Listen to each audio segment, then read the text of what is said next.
Okay, good evening, everybody, or good morning, good afternoon, from wherever in the world you are tuning in from. If anyone cannot hear me, please say so in the chat or raise your hand. Welcome to the next seminar in our series on education, purpose, and human flourishing in uncertain times, an annual seminar series for 3 years, last year, this year, and next year, during the spring term at St Anthony's College, Oxford, and sponsored by the Templeton World Charity Foundation. Today's seminar, we are delighted to welcome Dr. Garene Kaloustian, who is Social Emotional Learning Specialist at World Learning, an NGO for which the HQ is in Washington, DC. They have sites all over the world, the biggest of which is in Beirut, which is where Dr. Kaloustian is based. And Dr. Kaloustian is today going to give a talk entitled Lebanon, Promoting Human Flourishing Through Social Emotional Learning. Before we begin, just let me say it's great to know who's joining us here from all over the world. We have people here in person and online. If you'd like to enter into the chat, your name, your affiliation, where you're working, be it university, NGO, or elsewhere, and where you're tuning in from. If you have any questions today, please type them into the chat or raise your virtual hand. Please turn your video on because it's great to have a kind of collegial atmosphere here and feel like we're all here in person. And this talk will last about 50 minutes, after which there'll be plenty of time for Q&A. And just to say, this is also being recorded. So if you do raise a question or if you are a video, you will be seen at some point in the video, which gets then disseminated on our Vimeo channel, the link which I will share in the chat shortly.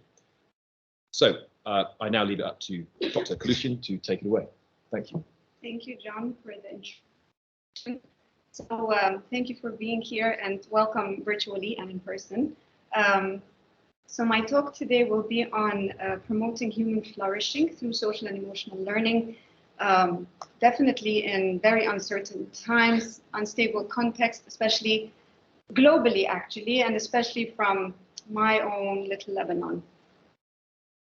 So just to give an overview, I'm going to be talking a bit about the project through which we are really working on promoting and working on social and emotional learning at a national scale. I'm going to give a little bit of a contextual background on Lebanon in terms of the events that have led to where we are today. There's some background about Lebanon and its education sector. Then to go into why we are working on social and emotional learning in this context, what the challenges and barriers are, how we are addressing those, and then the story of the development of the national scale social and emotional learning framework that we are working on. So the project through which we are working on social and emotional learning is known as QITABI. QITABI in Arabic means my book, and it stands for Quality Instruction Towards Access and Basic Education Improvement. QITABI is a USAID-funded project, and we have multiple partners we work with in Lebanon, working on various aspects of this national scale education reform project. The primary goals are basically to improve reading and writing in literacy in the languages English, French, and Arabic, as well as math, numeracy, and we have, of course, one of its main components as improved social and emotional learning, and a third component, which is the improved human and institutional capacity development. But I will focus on the social and emotional learning. As I mentioned, we have partners in this project as implementing partners working on various aspects, the American Language Learning Center, Ana Akra, MSI, and IRC. All right, this is a little bit of a timeline of the recent events that have led to where we are today. Of course, Lebanon has its very difficult historical background with its multiple challenging things that have come up, the Civil War, 2006. I mean, every year has some kind of an event, but specifically since 2019, end of 2019, things have escalated drastically. So you may have heard or not, but I'll tell you the uprising in Lebanon that started in October of 2019 because of the very unacceptable economic and political situation. This, of course, led to mass protests. I mean, it was quite a big event, to the gradual economic deterioration that is still ongoing, by the way. So, but this is where it really started. In October also, we had lots of security issues. And the reason why I mention these is because it has heavily impacted the educational scene in Lebanon. Then in March, we also had the COVID situation. So between the revolution and COVID, people being out, people being in, the health situation deteriorating, the health institutes also being full, etc., not accessible, was also quite a challenging time. And this is when it started transitioning to online learning. And here we'll be talking as well about the public sector versus the private sector, where the public sector typically struggles a lot with lacking in resources, access to technology, access to just the basic needs to be able to get an education. And then came the big Beirut blast on the 4th of August, which, as if COVID wasn't enough, the blast was quite significant. And actually, as I was preparing the presentation, it was quite an emotional journey preparing it, because we've been through a lot.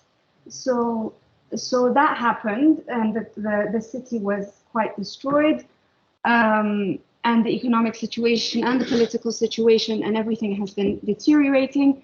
Lifting of subsidies that has impacted the availability of medications, basic food products, and so forth. Then the scarcity of petrol, electricity cuts, more frequent electricity cuts, which all obviously impact access to online learning and so forth. And so the story continues. The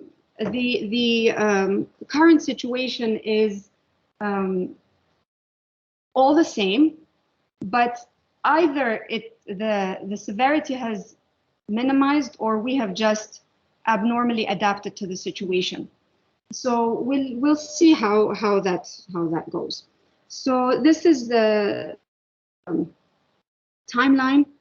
These are some of the images of the revolution.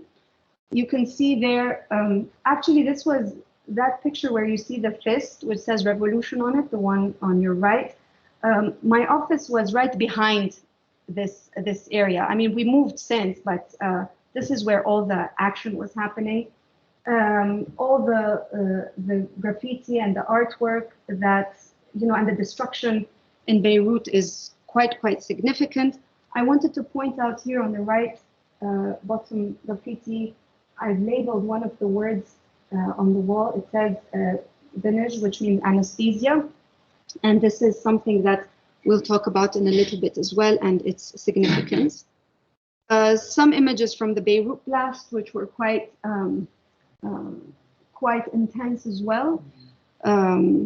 So some of the sceneries here, the destruction, and the people out, really just regular people out cleaning and helping to clean up the city. So, obviously lots of ruins, destruction of old buildings and so on and so forth. And I thought I'd also share with you some of the images from the petrol situation, where we spent 4 to 5 hours waiting in line just to get to a petrol station to be able to get some petrol. And this was actually in Tripoli, in the northern part, where there was lots of distress, and they blew up the petrol station. Okay, so those are some of the significant things that have happened in Lebanon. So just a little bit about Lebanon as well. It's this tiny little country of the Mediterranean that spans no more than 10,452 square kilometers. And it has many unique features, the great things and the very challenging things. And while I will get to the great things, I wanted to just focus on the complexity, on the complexities.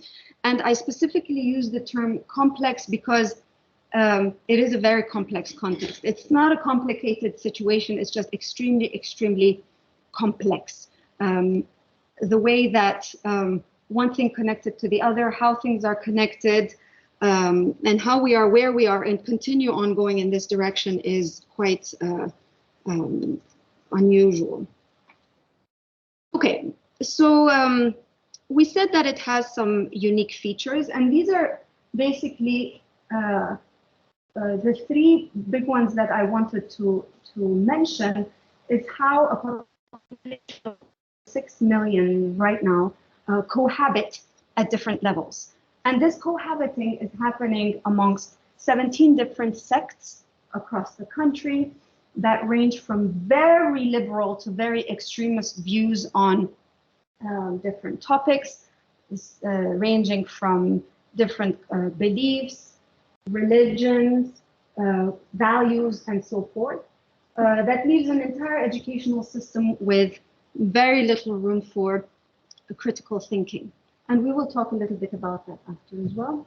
We are also cohabiting with 2 million, around 2 million Syrians who have, as you know, have a historical relationship with the country and presence during its civil war, which spanned for 15 years.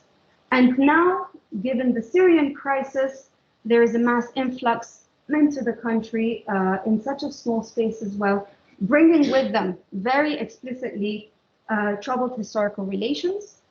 And that has also led to the very poor integration of the Syrian children into the educational system. So, and this has been also ongoing along with everything else that the country has experienced. And we are also cohabiting with a corrupt system that has led to the disintegration of the political system. That has also led to a severe economic crisis that I don't maybe want to exaggerate, but I'm told it's not an exaggeration, that really humanity has witnessed in such a short period of time, in such a small place, so drastically. Even during the Civil War, it was not as bad as it is today. So these are some of the complex mechanisms that exist in the country and with which we are living. All right, now just to start leading ourselves into the Lebanese education sector as well, we do have a constitution, the Lebanese constitution, which basically instills very liberal systems where rights of individuals are protected. However, if you see the reality, this may not actually be applicable to in practice. So on paper, it may seem that we have a very liberal city, but it may not be the case. I have also identified some or extracted some quotes from informal conversations we've had with people that describe principals, teachers, parents, human rights advocates, etc., who say that the system as a whole is centralized and is very confessional, that the public educational system is victim to this confessional system. So all these kinds of things really lead the system to a very limited in terms of how critically we think and how this translates also into the educational system that we have today. Yes? What is a confessional system? So we have many different religious sects in the country, and everyone has, in Lebanon, typically religion is also, and politics are very closely affiliated. So that's what we mean by the different confessional systems that exist in Lebanon. May I add to that, as a Lebanese citizen myself? So a lot of political parties are driven by the religions with which they associate. So politics is integrated with religion. So here again, we have and most of it is the Muslims with the Christians, but those are also divided into very different subgroups within those bigger the religious divisions.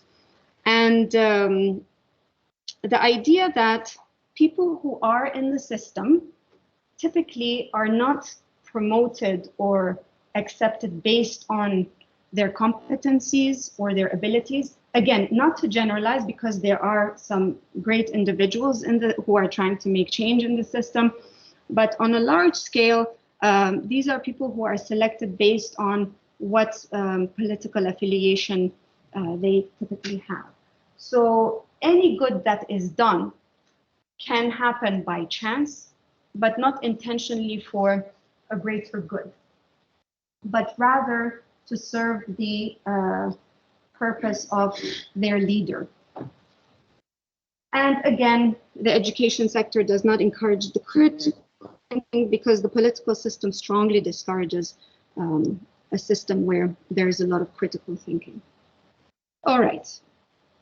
Now, these, I think we are all familiar with Freire's works on the pedagogy of the oppressed, and there is a lot of relations, or when I was writing this and reading that, there's a lot of connection in the way that Freire also describes the oppressed.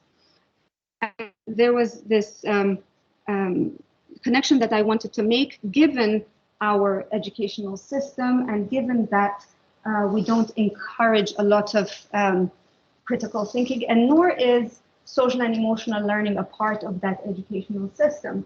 So here, and this really, I can see it very clearly, because this is what we see in our classrooms, where the teacher teaches and the students are taught. The teacher knows everything and the student knows nothing. And this is how they start off. The teacher thinks and the students are thought about. The teacher talks and the students listen. The teacher disciplines and the students are disciplined. The teacher chooses and enforces his choice and the students comply. The teacher acts and the students have the illusion of acting through the action of the teacher. The teacher chooses the program content and the students who were not consulted adapt to it. And the teacher confuses the authority of knowledge with his or her own professional authority, which he or she sets in the opposition to freedom of the students. And the teacher is the subject of the learning process, while the pupils are mere objects. So this really puts students in a position of the oppressed, and the teachers and the overall system as enforcing their positions, the hierarchies that Lebanon is known for on these children or on these students. So then it's no wonder that the Lebanese are always, wherever we go as Lebanese, they say you are very resilient, you're very adaptable, you adapt to everything. And we are, in fact, very adaptive people. We adapt very easily to anything and anywhere we are placed. And this is a fact, and I can generalize this as well. However, what we come to discover, and this is something that we said earlier, is adaptation is great, but it's not healthy adaptation. I think we're severely maladapted in a very corrupt system, and what we adapt to is the unhealthy adaptation. So, so this is where this idea of trying to really distinguish or clarify where and how we are actually adapting to these contexts that we are constantly being exposed to. Because we're living in a chronic state of crisis. We are always in survival mode. And I can tell you, we are very creative as well, because we have to be in survival mode. We are great problem solvers, but hardly function as critical thinkers. And there's no systematic way to develop and acquire the needed skills to adapt healthily. Because we are not being given a chance. I mean, if you see that timeline that I showed at the beginning, there was really no time to healthily adapt to the situation. When the blast happened, even a little bit before the blast happened, the situation in the country was so bad that COVID was the focus of attention for a while, maybe for 2-3 months, but then the attention went into all sorts of directions, especially when the blast happened, because that meant everyone had to be out to help, because there was a lot of damage done during that time. So why social and emotional learning? We know that the focus on, we want to focus on social and emotional learning because they are very important skills that we need to instill in children to be able to adapt healthily. And this is the direction that we're trying to head toward. For us in Lebanon, and this is actually how the Ministry of Education and Higher Education and the Center for Educational Research and Development define social and emotional learning. It is the learning process through which learners acquire a set of competencies in the cognitive, social, and emotional domains that are required for success in learning, academics, healthy adaptation, and the development of a value system. So this is in fact a definition that they came up with. Now I want to add, and we will talk about it when I talk a little bit more about the framework. Social and emotional learning is obviously not a new concept. However, in the context of Lebanon, where we have constantly been in crisis mode, there has always been different initiatives to help children and people survive. So there's a lot of talk constantly about the psychosocial support in crisis and trauma contexts.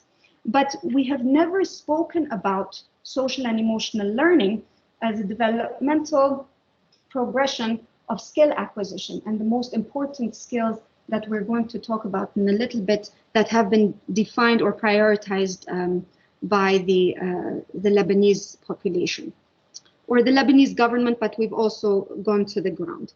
So there's also this short-term quick fix, if you want, with the psychosocial support, not to say that it's very, very important.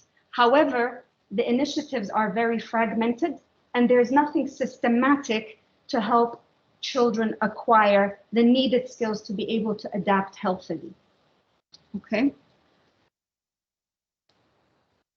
So the role of education here, and this is where we are making a lot of progress, is working with the education sector actually, and their role in this social and emotional learning is to help children and to create learning environments that support children's holistic development, not only in the cognitive and the physical aspects, but also in the social and emotional aspects.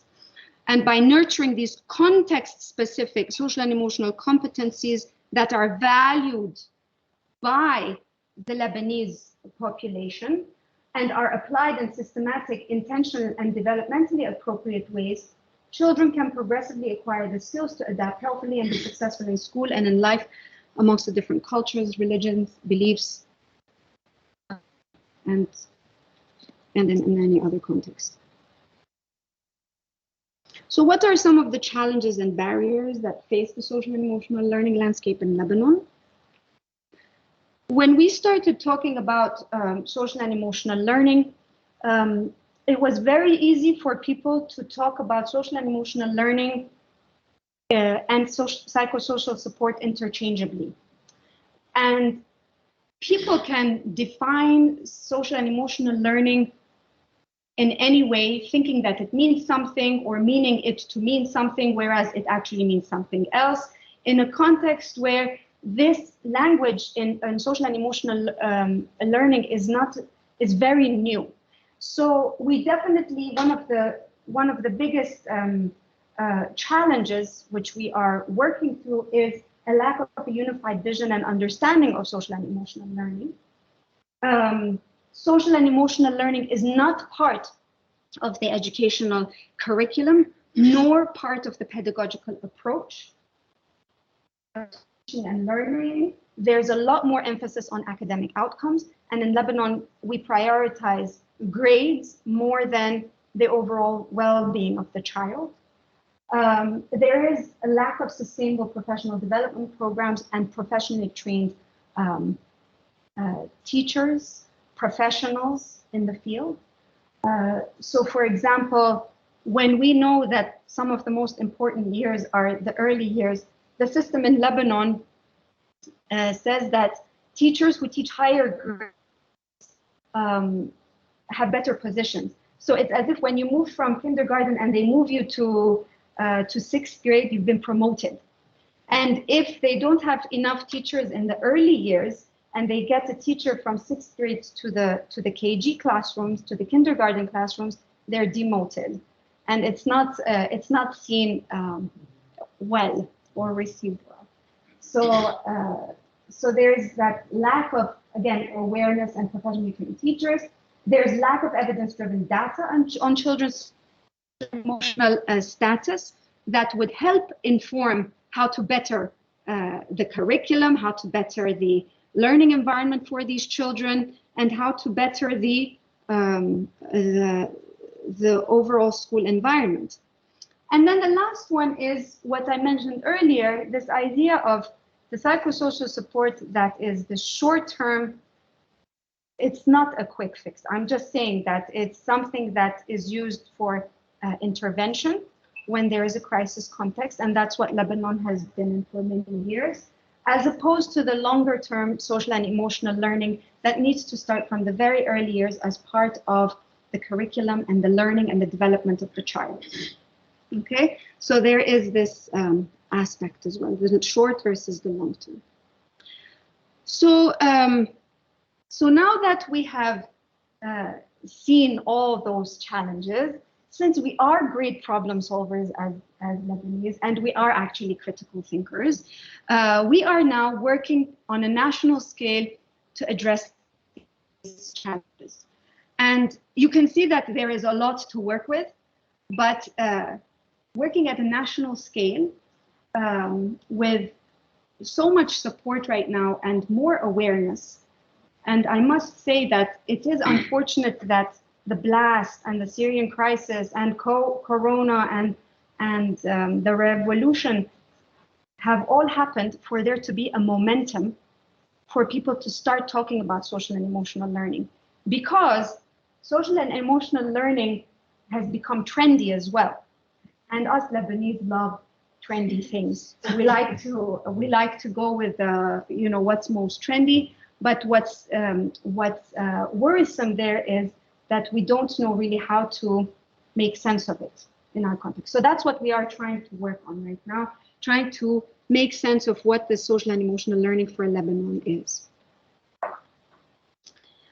All right, so I want to highlight here again, go back to the QITABI as a project within which we're working on all the social and emotional related things. So as part of QITABI, definitely there is a big component on social and emotional learning as part of integrating SEL into the curriculum, as part of creating a school environment for social and emotional learning.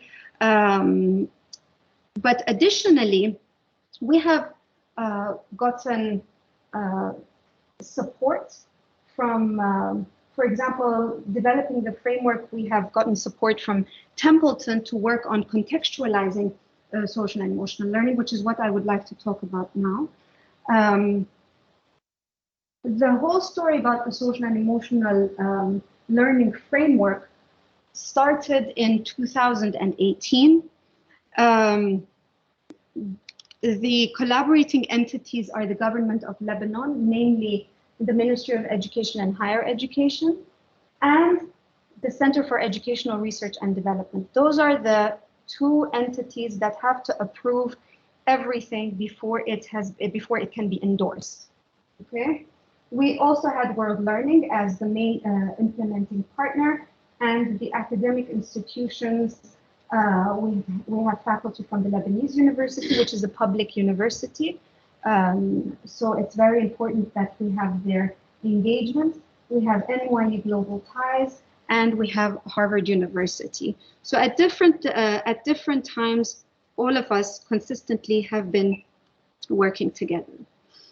So I mentioned that the project for the social and emotional learning framework started back in the day, which is when World Learning, CERD, and Ministry were part of a consortium in the process of wanting to develop a measurement tool for social and emotional learning.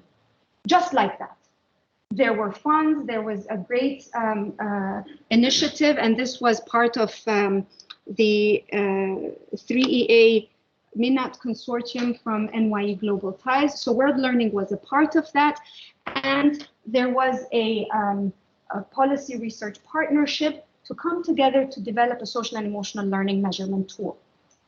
So during these working sessions, there were lots of discussions about what competencies we want to include in the social and emotional learning measurement tool, trying to identify what is priority for Lebanon, to try to come up with something that's meaningful. We can't just adopt a measurement tool and say, here, we're going to go and assess Lebanese children on a measurement tool for Lebanese children. We didn't have any basis on which to develop this measurement tool. The ministry at the time, the ministry folks and CRDP also mentioned that they don't want to do something temporary where just for the sake of developing a measurement tool, to take a measurement tool and give it to the teachers and administer, because at the time also, not to forget, there is the huge influx in the schools. So there's burnout, there is fatigue, I mean, lots of difficult, challenging times for teachers in the schools. So they decided that they want to do something over the long term, something meaningful, something context specific. So a decision was taken by the ministry and CERD to go back and start from zero, if you want, and develop a social and emotional learning framework for Lebanon. So from there was buy-in from the ministry and CRD, from CERD, to be able to come up with first an SEL framework, and then to develop a contextually relevant SEL measurement tool. Okay, is that okay? Am I okay with time? Yeah, absolutely. Okay. Are you all okay? Okay. You're all checking. Thank you for checking. And I don't know if online anybody has any questions or anything. I think everyone online is okay as well. All right, great. So yeah, me and social. I'm checking on their social and emotional speakers, everyone's flourishing here. Excellent. That's the most important thing. So we went through a couple of steps, and we started this in 2019, and it's still going. It's a long process, but we've also made a lot of progress. So we first started by mapping existing frameworks to understand the nature and range of SEL skills that are currently being taught in Lebanon.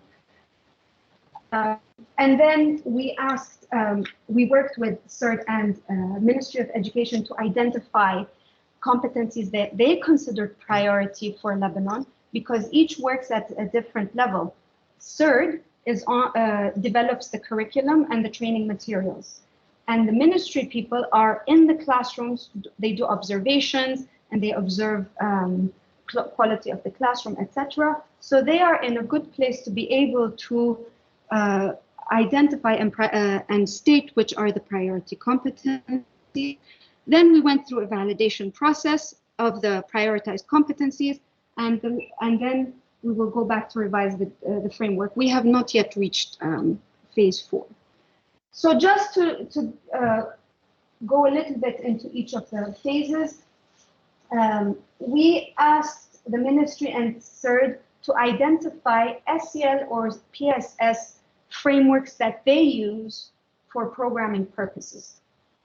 And we found out that, well, they had to identify the ones that they wanted.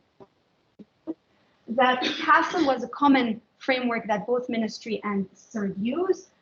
We had 2 frameworks that CERD identified that were developed by CERD. You've got the 21st century skills and the GIZ that CERD also uses. So those all have SEL-related competencies that are in one way or another informing programs that they're developing, whether it's training materials, informing curriculum, whatever they may be.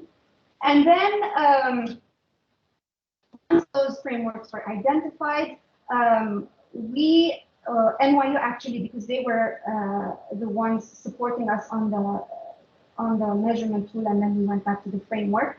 So they reached out to Harvard, and we worked with Harvard University to code all these frameworks using the Harvard taxonomy and the coding schemes that they use. So they trained us on how to code the frameworks, etc. And then we got to a point where we were able to, and by the way, this was at the peak of many different time periods. So in December of 2019, during the session where we were identifying the priority competencies, it was 1 p.m. and they were telling us we needed to stop because they were closing all the roads and people were traveling to different places. So we actually felt like we wrapped up very fast and they left. But December of 2019, we went through quite a rigorous process to be able to identify the priority competencies, and we're able to say that these are the ones that we're going to be working with. We went through CRDP, and the ministry identified 25 most important competencies based off of the frameworks. And then we had them do a Q-sort methodology to score from the most to the least important. Are you familiar with the Q-sort methodology, where they rate them on a scale from 1 to 7 or 1 to 9? You've got the lowest, middle, and highest. And in the lowest, you say, you divide it into 3 again. You say the lowest of the low, middle of the low, and then highest of the low. And then in the middle, you have 4, 5, 6. And then in the highest, you have 6, 7, 8, 9. Okay, so that's how we came up with the final 10 competencies that they identified out of 25. So Garene, go ahead. On this table here, yeah, what's this out of? 7 or 9? This one's 7. Is it 7? Yeah. Okay, just to clarify for everyone watching. So yeah, this was out of 7. The highest is 4.9 out of 7. Yeah. So so you have so the average is basically the highest average rating result on a scale from 1 to 7, and then the standard deviation, obviously, where you had the most consensus on that particular competency. So you can see that ethical values, for example, was agreed upon by all and had very little disagreement. You had working memory, inhibitory control. Those were the 5 top ones. And then we came back and we asked them to add additional ones that they had not been identified from the frameworks. So they decided that flexibility needs to be added, cooperative behavior needs to be added, and performance values need to be added that were not from the frameworks. I can go into more detail. I didn't want to go too much into the technical aspect here, but it did take us about 1.5 years to be able to come up with these priority competencies, and they finally did come up with 10, which are here on the right. You can see. And before ending that infamous meeting on that day, before everybody left, we identified these competencies, but we didn't know how to put it. We didn't know how to make sense of it. We didn't know how to work with it. So the moments leading to this, it was really something, because we had both the ministry and CERT contributing each side of the matrix. So the top part comes from the cognitive behavioral therapy approach, where every individual has to have the knowledge, then attitude and behavior change have to go through, and they obviously go back and forth. And then this was inspired by Bronfenbrenner's ecological model of the self, the other, and the environment.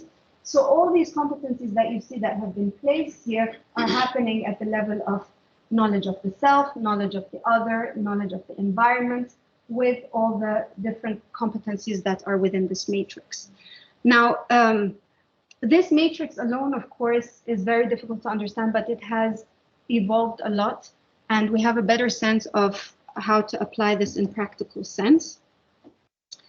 After the framework was developed, we went to define the competencies. So this also took a year's worth of work to be able to really define the competencies in context-specific ways. So we did do a lot of literature reviews to determine the theoretical background, used foundational theories in the field of cognitive, developmental, and educational psychology. We defined the skills with reference to definitions included in the globally recognized theories. And then we elaborated further the developmental trajectory of the skills. And I think I have a visual for this, where we were able to take each of the 3 domains, cognitive, emotional, and social, okay?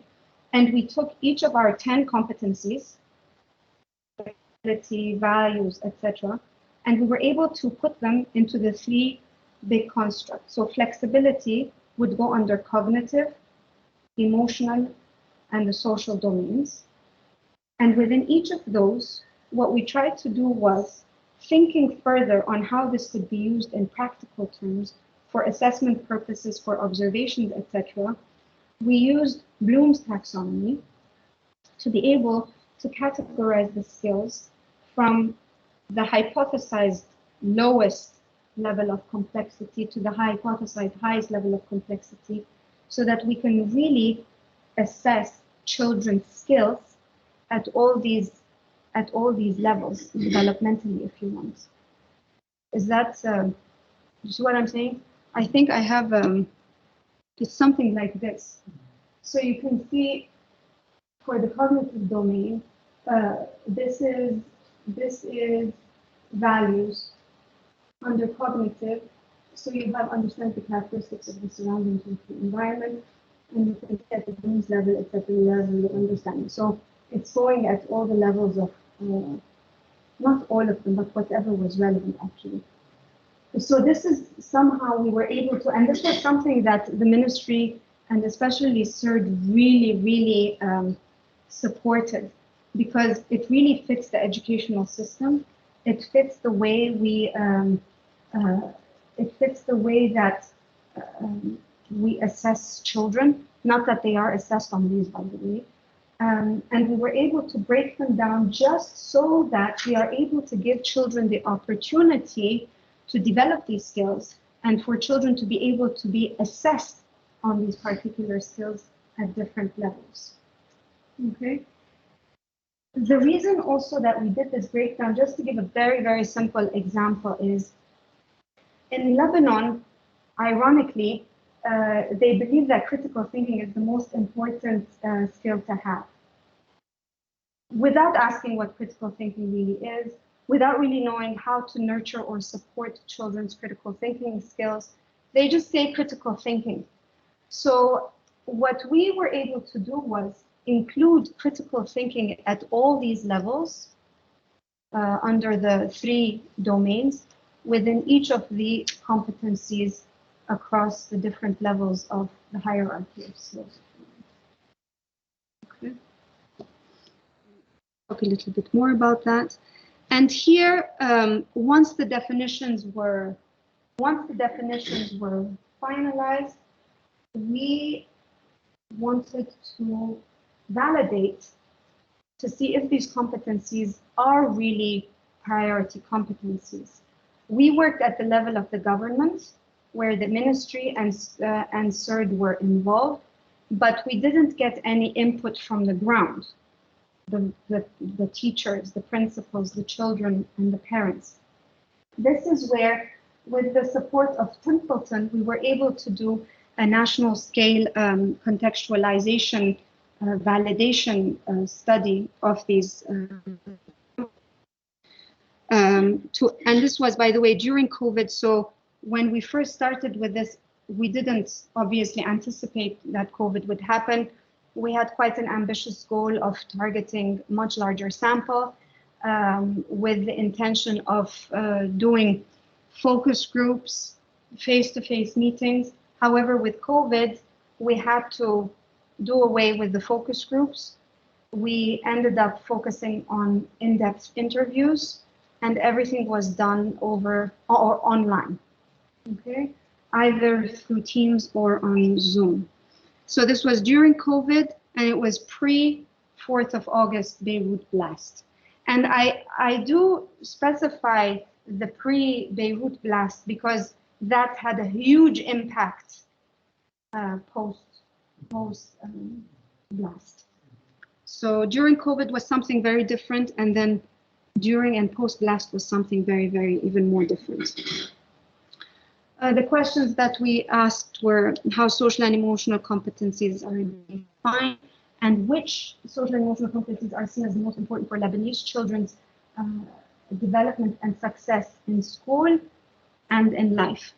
So we went from identifying the priority competencies to trying to gain more insights about what the most important priority competencies are for children from the ground, with collecting data from the ground. So we targeted second, third, and sixth grade grades. Our sample was 20 public schools and 16 private schools, and these were schools that were selected from the larger sample that we had already identified with specific selection criteria. Our participants were teachers, principals, parents, and grade 6 students. It was a qualitative method through in-depth interviews, and the mode of data collection was online.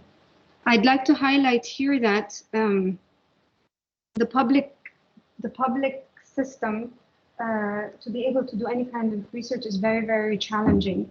And you need a lot of approvals to be able to access the schools. So we started off with the private schools, and with the private schools, it's more independent. You don't need all those approvals from the ministry. So we targeted the private schools. We did target a few parents and a few children, but found those to be, but didn't pursue it because of the quality of the data that was coming in, where parents were having discussions with their children to give them answers, to give us responses, and children weren't able to talk to us without the interference of parents. So we put a hold on the parent and the student interviews, and we focused more on the teachers and the principals. And we were able to do all of them except one school, one public school. These were some of examples of some of the questions we asked. And these are really snippets. There are probes, more elaborate probes within each of the questions. And for you to know that this went also through 6 rounds of revisions by the Ministry of Education and CERD until we were actually able to get the approval to run the study. And while we do have a huge amount of data, we are still analyzing, in the process of analyzing, but we have made a lot of progress to be able to identify what competencies teachers and principals are identifying to be most important for success in school and for success in life. And what we're doing is going back after this phase is over to revise the framework. So I just wanted to let you know that this is all work in progress. That I forgot to tell you that in August of 2021, also the framework was endorsed by the ministry. So it is officially an endorsed framework that will inform the upcoming SEL works for Lebanon. And the implications of the SEL, that's a cedar tree in Lebanon and Singapore. And the implications of the SEL work include informing the curriculum, developing informed and quality professional development activities and materials, setting up an accountability system, developing contextualized, formative, and scalable SEL tools, and developing and engaging in policy work. And our work on SEL is meaningfully contributing to the flourishing of children in Lebanon. Really. And very meaningful and relevant for you. So that's our story. Great, thank you so much.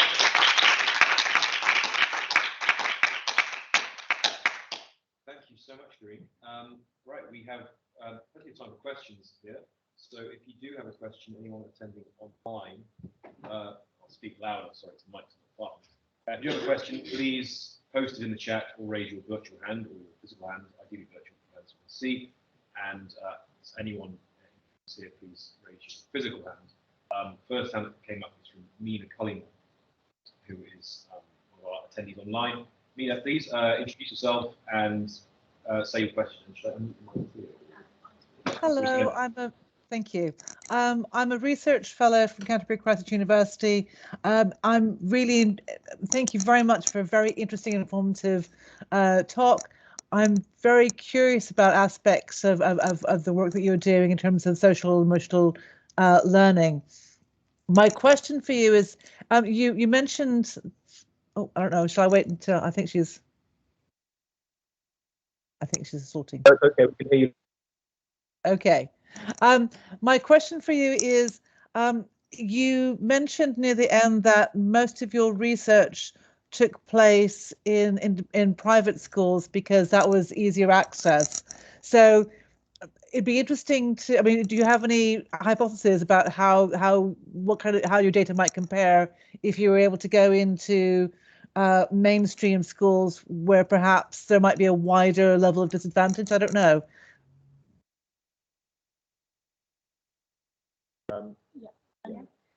Thank you for that question, Mina.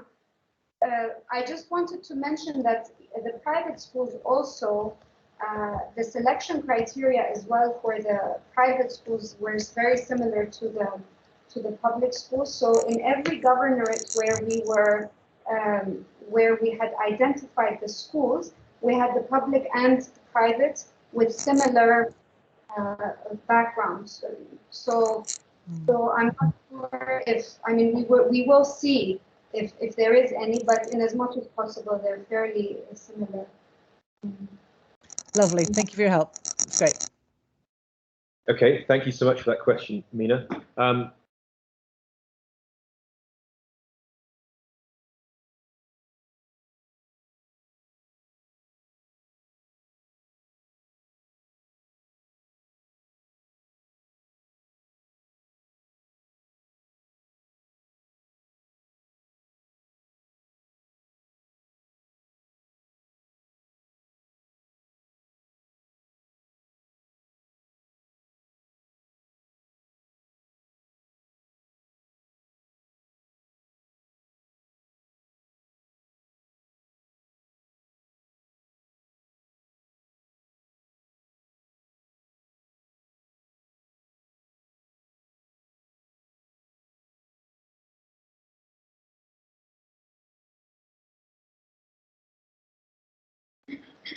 Okay, so the question is how we were able to get buy-in from the government within such a bureaucratic system, very challenging. I think one of the things is that I did mention earlier that it is unfortunate, but in our government, the people who are working on creating any kind of change are not at the systems level, but are at an individual level.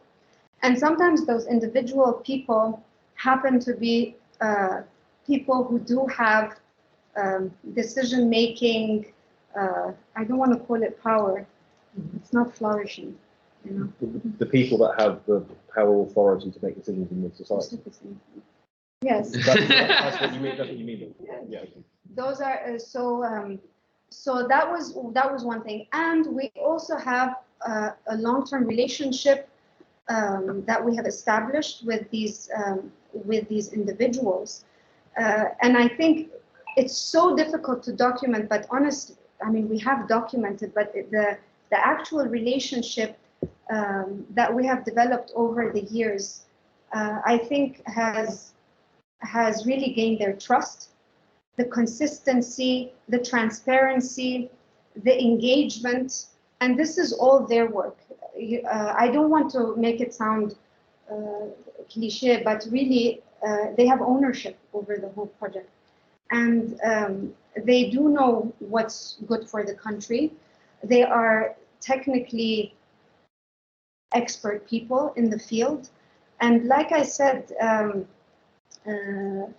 I think the consistency in the relationship has really played a huge, huge role, because there are so many different projects that are happening in the country where there's so much funds that go into the country. Everybody is working on something, and everybody has a gain by being a part of a particular project. So, so I think this long-term thing has really, really helped. So the building of relationships. Building of relationships, trust, consistency, and really transparency. We're all in this. I mean, this is as important for me as it is for them. We're not just people coming from an organization and saying that, please do what we are asking you to do, which oftentimes is the case. Thank you. Thank you, Dr. Kaloustian, for your question for Dr. Kaloustian.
Level of the Department of Guidance and Counseling. It's a unit of 800 counselors for all across Lebanon in different subject areas.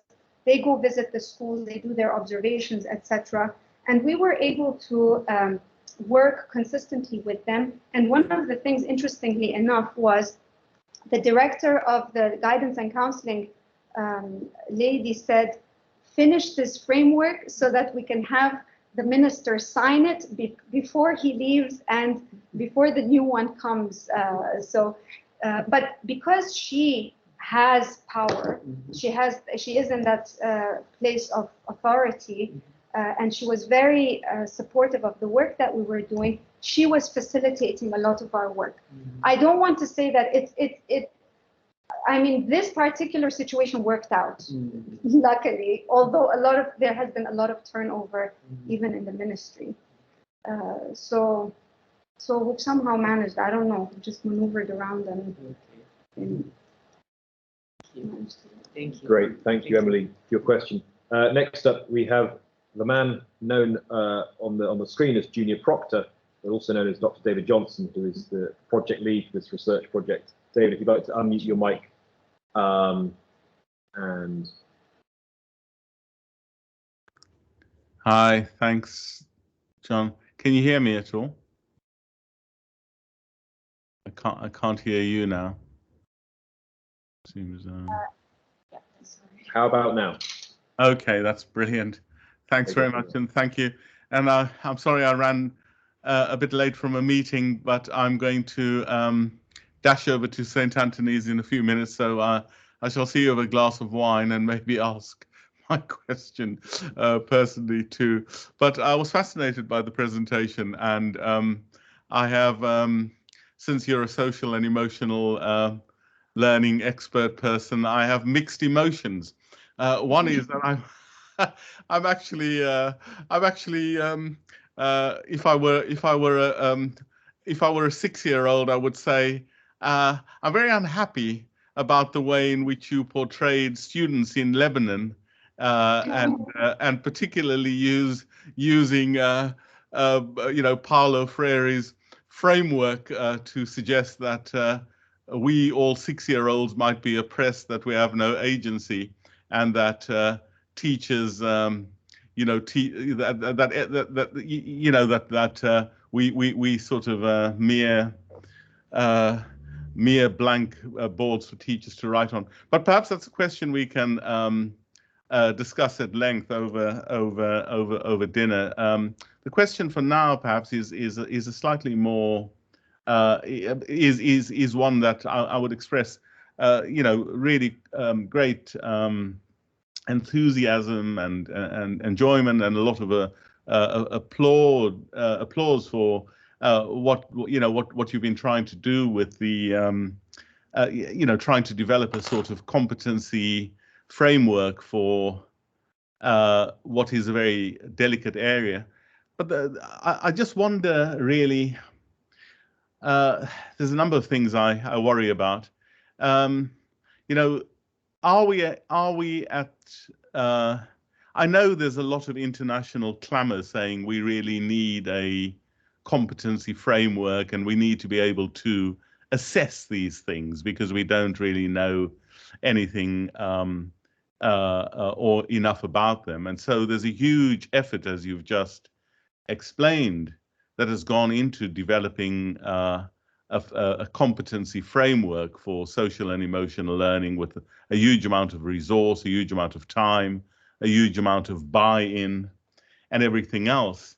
But that doesn't seem to be coupled to, something that that has taken many, many decades, if not centuries, to build a framework of teaching and assessment that lives together in an integrated way. I was just going to ask Jonathan, just as just to make the hopefully the question clearer, to see if we could just screen something that I think many people would agree is the way we understand the teaching of skills and competencies, sort of knowledge, but also of emotion and feeling. I don't know if Jonathan, you're just able to screen the diagram. Yeah, so yes, thank you, David. Yeah, Luan is trying to sort that out now because for me to share it was a long-winded process of me and updating my privacy settings on my computer and having to shut down Teams and reopen it, which would be disastrous. Collapse the recording. However, Luan is hopefully coming to the rescue here because she might be able to keep meantime, try and sort that out while you're talking. Okay. And so hopefully what you'll see on the screen at the moment is something called a skills progression. And this just shows, and this is really a computer model based on many different longitudinal studies trying to understand, for example, the mathematics curriculum and different skills that children learn on different themes in mathematics as they grow and mature in the schooling system. So whilst I don't know if you can see that yet, but whilst everyone from the time they start school might be taught numbers and operations, or they might be taught measurement or ratio or proportion, etc. As children grow through school and they become older and older and older, this skills trajectory of what they are taught builds on prior skills that they learn every year from one year to the other. And these skills become more intensified. The curriculum enables teachers to teach these skills in mathematics. So skills in numbers and operation are taught in the first year, in the second, in the third, in the fourth, in the fifth, and so on, as children develop through school. But they are, in a sense, built on every year as children mature cognitively. And therefore, the assessment framework that is built on that, as you can see, the skills progression, the assessment framework that is built on the skills progression takes into account the maturation of skills every year as children develop. And so whilst the themes or the topics on numbers and operation, on algebra or measurement or data and statistics and so on remain constant, every year as they go through grade 1, 2, and 3, and 4, etc., these skills that are taught, the knowledge that is taught, and certainly a way to understand how these different mathematical skills operate in practice. So if you look at the OECD PISA studies, at the age of 14, young people are asked to apply what they have learned in all their years of mathematics learning. So a real sense of understanding the world and an application of the mathematics skills to that. So this is just an illustration of how over many decades our understanding of teaching a curriculum and then assessing what children have learned appropriately at every grade has developed. And so if we turn this question to the work that you've done, and I was particularly struck, I mean, you talk of the bomb, you talk of war in Lebanon, absolutely right. These are big events, and these events in a similar way, whether it's to do with natural disasters or poverty or great events of immense happiness, etc., occur in many different countries at different times. But when we look at children's responses to death or to life or to war and any of these big events, they too have to mature over time, and that a 6-year-old's response to the displacement of people or the murder of people through some sort of a bomb blast or attack by alien forces on a country's soil, etc., is very different to the response that a 14-year-old will give to exactly the same event. So what really concerns me is that the fantastic work you're doing on social and emotional learning is being led, in a sense, by a preoccupation that we need to be able to assess social and emotional learning, and arguably, in different themes, whether it's self or social and so on, at different times in a child's life. But I'm not sure I've heard much about what a curriculum does to, it's a very different curriculum to the teaching of mathematics, which I think we've kind of sorted out, how you can teach numbers so that skills multiply and become more and more difficult as a child grows. But how we actually teach emotion to a 6-year-old and a 7-year-old and an 8-year-old and a 9-year-old in the context of their interpretation and understanding of a bomb blast or war or displacement or death in the family, personal grievance and so on, is slightly beyond me. And unless I think we can, like an education system currently exists, show an integration between what we expect children to learn and therefore what we expect we might find when we assess them, rather than simply, can we develop a framework that looks at whether we can assess some aspect of emotion, is really, for me, just at this moment, a little unclear. Sorry, it's a long question, but I think it is one that is so important in the work that you're doing, and one that I just haven't heard answered anywhere fully. Yeah, thank you for that.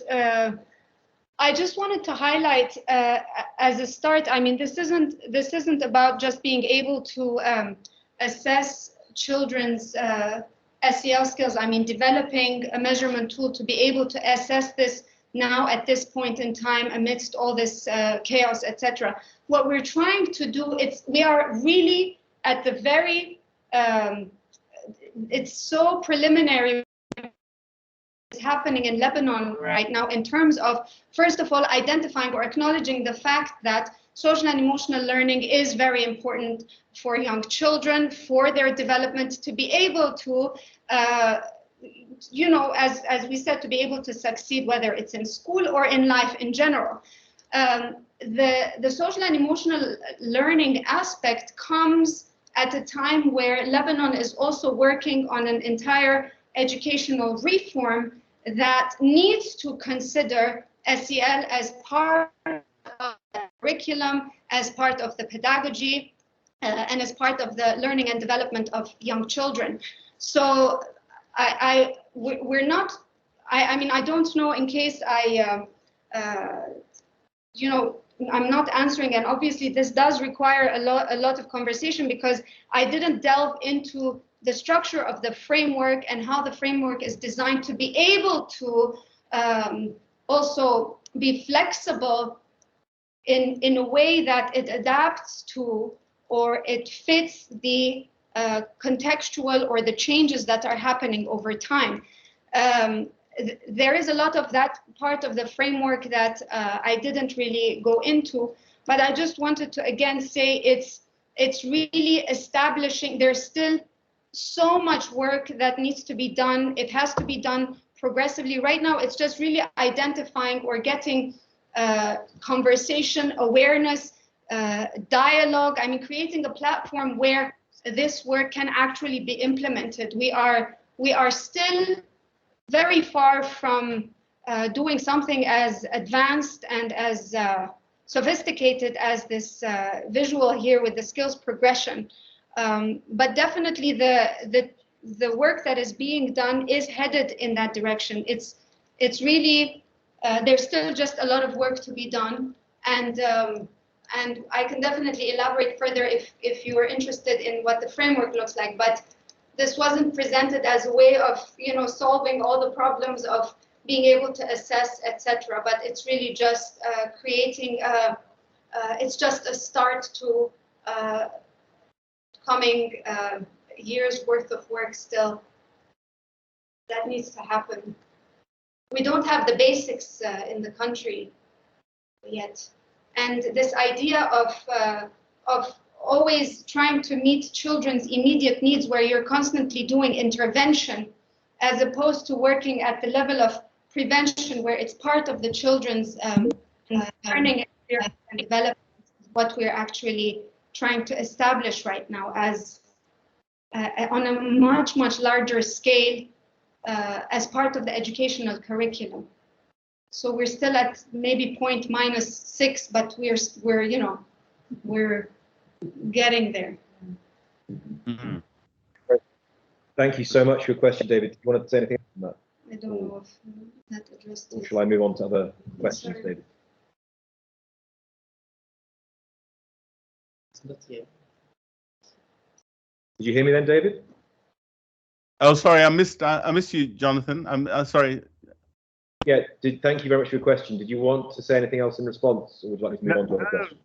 No, but thank you very much for the answer. And absolutely, you know, I think it was just important to introduce, and I recognize your very early stage in your work, but it's fantastic work that you've done. It's certainly a lot further than many countries that I've seen. But you know, I think partly what we want to try and do in this program is to bring these conversations and these methodologies together, and to try and be constructive in what is really you know, a very important sort of phase in the development of this.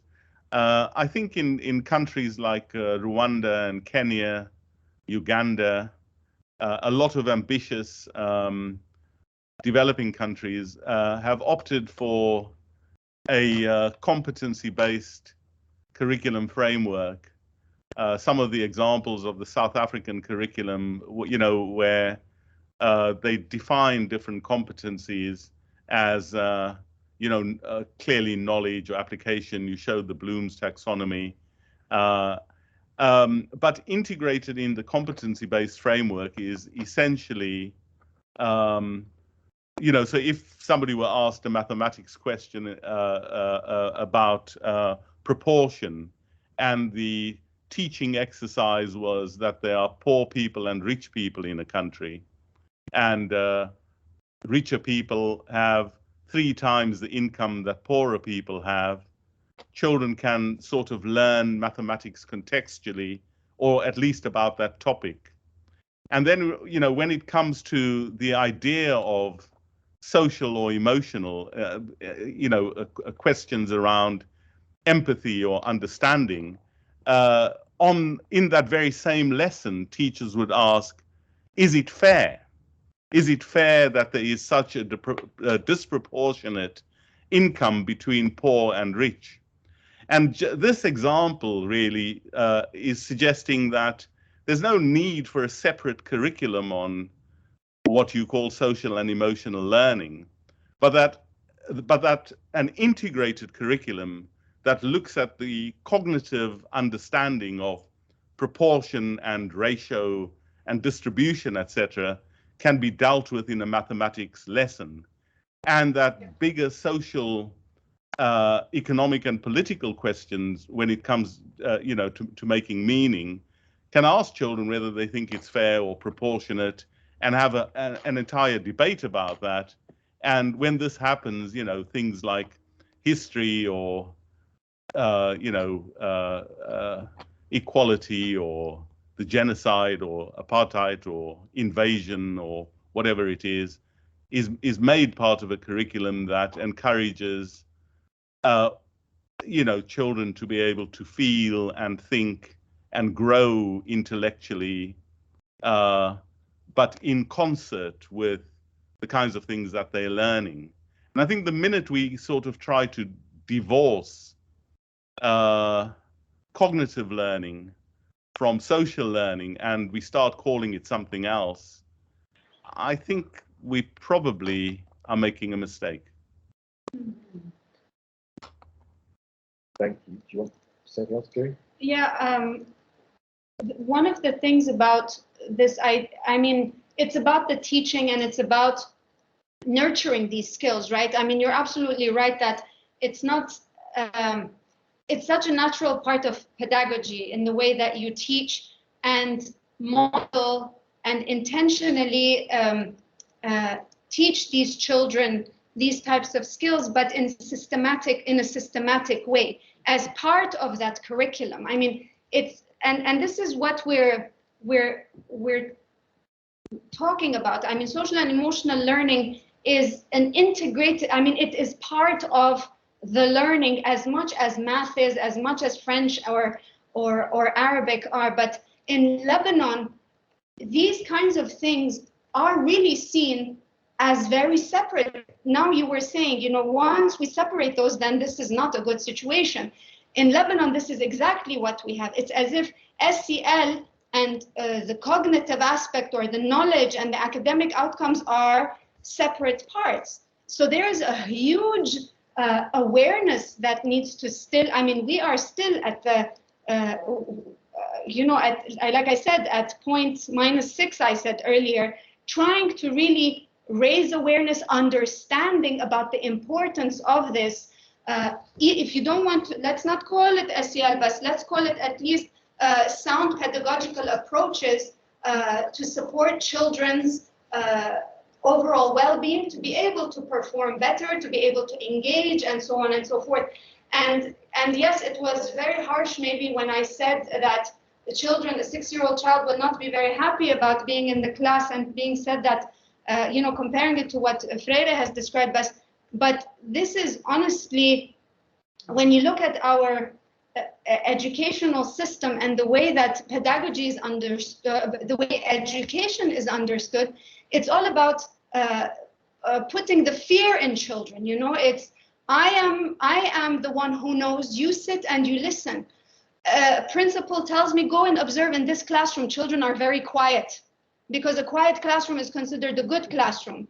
An obedient classroom is considered a good classroom. And what does obedience mean even? In our context in Lebanon, obedience is also something that it's a scary thing, you know. What are they obedient to? And a lot of people try to be that agent of change in the classroom. They try to, I've observed a lot of children trying to go against that authority, but they get punished. They get severely punished. So it's a very difficult and very delicate context in which we are really trying to, I mean, when I say with pride that the ministry has endorsed this SEL framework, it is a big achievement, because this means that the ministry is giving this importance and is, whatever work is going to happen in social and emotional learning to better the learning experiences of children. Because as it stands right now, it's just not a good you know, learning experience for these children. A large part of these children, especially with the cohabitation situation. Great, thank you so much for this fascinating exchange, David and Garene. We're going to move on because there are a lot of questions, and I apologize we won't get through all of them today, but thank you so much for raising all these excellent questions in the chat. As I put in the chat, if we don't get through your question, please feel free to email it to me. I've put my email address in the chat, and I'll ensure that Dr. Kaloustian receives it, and so hopefully you can then discuss these questions. But we can get through at least one of these. And the next question here is from, one moment, from Rosemary Oyolo. If you are still here, Rosemary, you're welcome to unmute your microphone and ask this yourself, but I assume since you posted it in the chat that perhaps you'll need to ask it for you, but please feel free as I'm speaking to unmute your mic and interrupt me. It'd be great to hear it from you instead. And is that a message from you? No, it's not a message from you. Okay, I'm just going to start speaking, but please feel free to interrupt me if you are there. So yeah, Rosemary, I'm there. Ah, you are there. Great. Rosemary, please ask your question. Please yourself and ask your question. Thank you. Yes, I'm Rosemary Oyolo. I am a PhD student from Nairobi.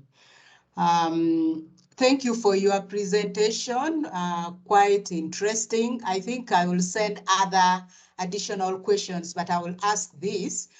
You mentioned about the SEL being excluded from the national curriculum as a barrier. And you have also well stated that the SEL framework has been already endorsed by government. So I was just wondering whether you foresee this being mainstream in the future or aligned within the national curriculum itself. Thank you. The question about aligning social and emotional learning with the curriculum. So we are at a point where right now there is the educational reform that is happening in Lebanon, and a big part of this reform will include the social and emotional aspect. And the curriculum as it stands, we've done quite a bit of mapping on at least the subjects that are part of this QITABI project that I work on for Arabic, French, English, and math. And if you look at grades 1 through 6, we did a mapping of all the SEL that has been included within the curriculum. And it looks like there is no coherence nor progression in how SEL is being incorporated into the curriculum. It's just kind of pieces here and there. And it really depends on who worked on the curriculum at that time. I have some colleagues, for example, who worked on the math curriculum, and they reviewed it, etc. And then all of a sudden, their revised curriculum was not taken into consideration. Somebody else worked on it, and they published that. So this has huge implications in how children are systematically also being exposed to acquiring SEL skills over time. So, but now with the educational reform, the SEL component will be a big part of that. hopefully that addressed your question, Rosemary. Yes, thank you. Thank you. Thank you so much, Rosemary, for your question. So we've got time for one more question. Now, I would go in order to Anyen, who is next, but I don't think Anyen's still here. And the next person after Anyen is Peter Kingori, who is still here. So if you are still here, Peter, if you'd like to unmute your microphone and ask your question, that would be great. Are you still here, Peter? Yeah, thank you very much for your presentation. And I'm quite interested to know what are some of the inbuilt sustainable strategies that the teachers in Lebanon perhaps are using to teach their socio-emotional learning skills to the children. Was the question about ways of being able to do this? Was that the question, Peter? I'm looking at some of the inbuilt sustainable strategies within maybe the structure of the school or within the structure of the Lebanon curriculum. Well, the way there is nothing sustainable in the way that teachers are exposed to and learn social and emotional learning for them, nor for the children. The way that at least the professional development system works in Lebanon, teachers are required to attend a training session once a year. And that is compulsory. They have to go and attend that. But the topic may be completely irrelevant to social and emotional learning. So that system also right now with this reform project, with this reform, the educational reform that's going to happen, the professional development mechanism and system is going to change. I mentioned as part of the components within this project we're working on is the human and institutional capacity development, which is really systems development. So developing and supporting the system to be able to work on a sustainable system to all these things. But any kind of effort that is done at a school level, at the individual school level. So it's either the principal who takes the initiative to bring in something like this to the school, or the teacher may do that on their own. So right now, in terms of a sustainable system, there is not one that exists. Thank you very much for your question, Peter.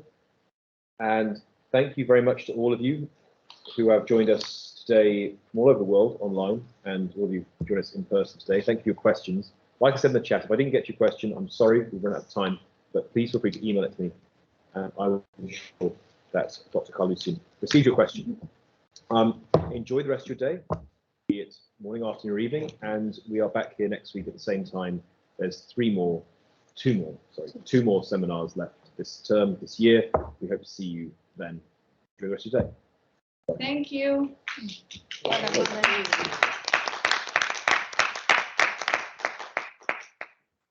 Before we go, I'll share the link to the videos in the chat as promised.